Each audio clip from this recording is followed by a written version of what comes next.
Hey everyone, what's going on? This is going to be my CSETI experience part 2.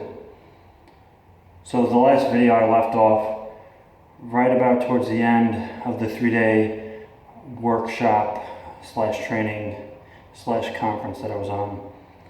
And now I'm going to jump into the week-long expedition I was at with CSETI and Dr. Stephen Greer, and this was in Southern California, and it was a week-long expedition that Dr. Greer calls Ambassador to the Universe training. So at this particular training, people came from all over the world. It was an international.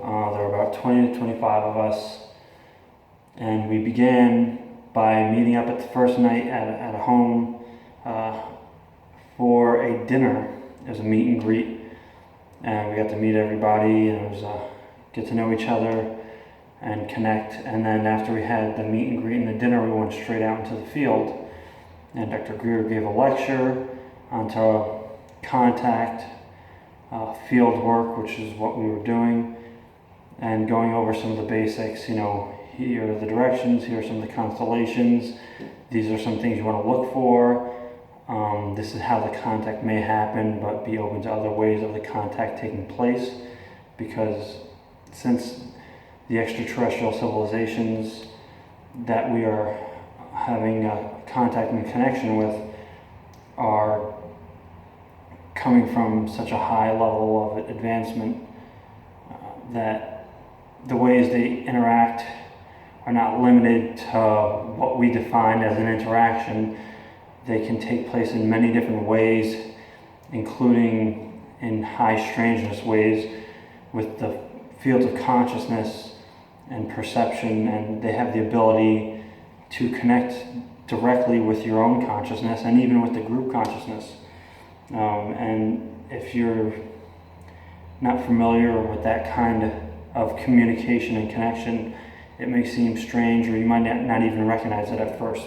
But with time working with contact, you will grow to become more aware of it.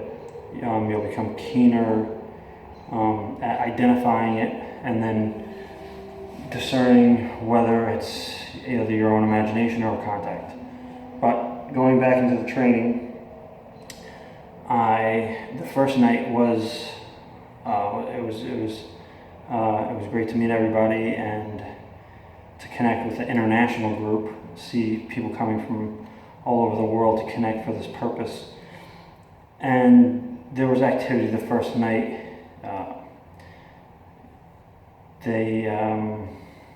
We set up in a circle, and there was 20 to 25 of us, and a beautiful sky, very pristine, crystal clear in the South California desert.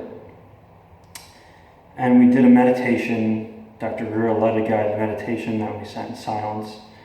And the contact was taking place during the meditation, but we were still trying to focus and reach that coherent state where the group is connected in a unified field of consciousness, consciously, because we're always connected that way. But when you do it consciously and intently, it is extremely potent and powerful. And that's part of why we do what we do with the field work in the group CE5. And it can definitely be done with non-local CE5. So the first night we saw some flash bulbs, what we call, which is in the glossary that I'm creating for this channel. We saw streakers, which are alleged craft that shoot by and even shoot up in different directions with no trail. Very different from a meteor or a shooting star. They're distinguishable for the most part. We also saw a golden orb that rose up from behind. It looked like a mountain, hovered there, moved over in one direction, made a complete stop, moved over in the opposite direction, made a complete stop, and then disappeared. So that was an anomalous event.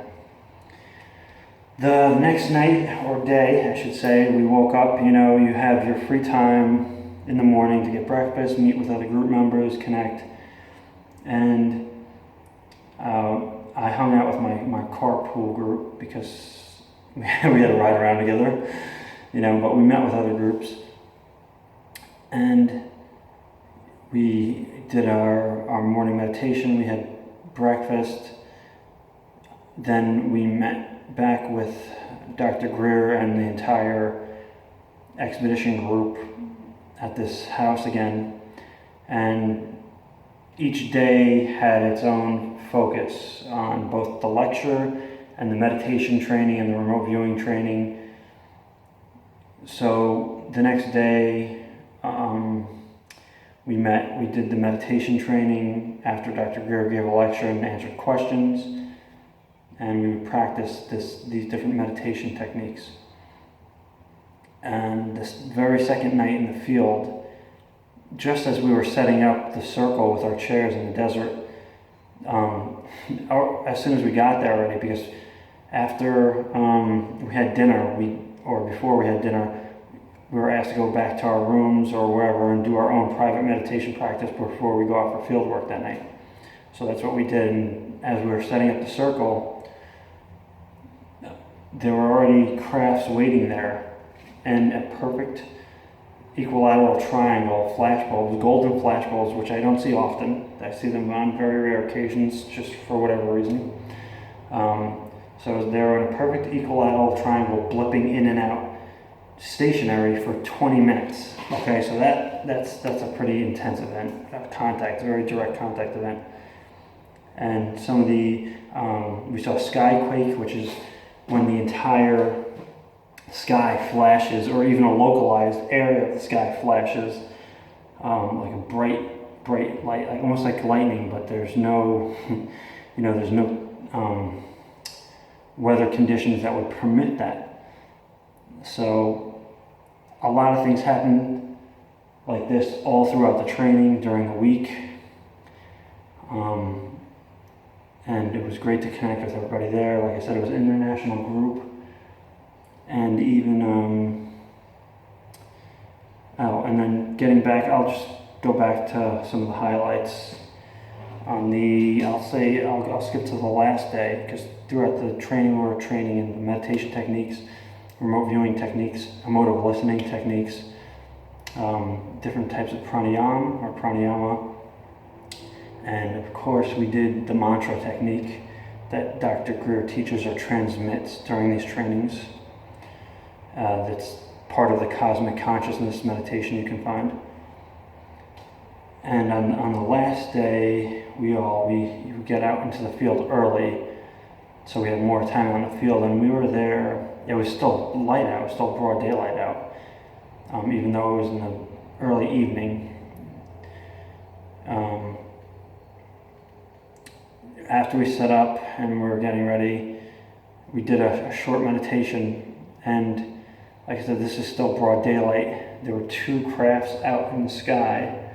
One was an orange amber, and the other was a bright blue in broad daylight. And they were somewhat far apart, and they were both moving independently.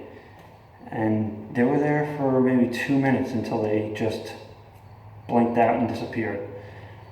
And we had a fantastic closing ceremony for the expedition as a group together. I mean, over the course of the training we did global meditations, healing meditations, awakening the consciousness of humanity, and those kind of things, and bringing forth this new era, or a time when humanity is more in connection with itself and each other, and healing for even those people who may be withholding this kind of information. But that's part 2. Part 3 will be coming up, so thanks.